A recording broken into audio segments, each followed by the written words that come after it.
My name is Mandi Gould, and I'm here with Ross and Rebekah. We're part of the digital team, and we're going to be sharing some information, videos, and social media a little bit today, and especially tomorrow at the main inauguration.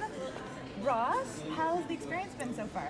It's been a really interesting experience. It's been great to see all of these people that we've seen online. You know, we know their names, but now we're actually getting to know them. It's making the whole experience more tangible, and it's been really special actually.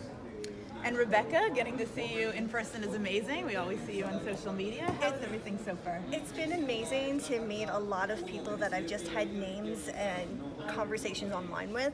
So putting faces and personalities behind those conversations has been just completely and not just that, amazing. It's the voices as well. And the voices. Yeah, everybody's oh my got gosh. an accent or a language, and Yes. you just don't know that when you're sat online with them. There's one that I swear I heard with a British accent, but he's got a South African accent. Right. Yep.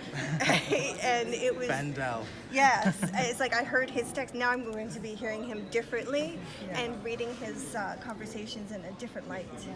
You know what's really interesting, Jeff? Maybe you could pan over it. We're setting up the translation here, and this is really exciting. There's going to be these translation devices into all of the different languages, and as you can see, there's a lot of bustles. The MPs are just finishing breakfast, and they're going to be coming down, and it's very exciting. I'm really glad to be here right now. I'm in the digital role, but I'm also a member of Parliament, and I'll be switching out of digital and into members of Parliament in a moment. So we'll see you later on.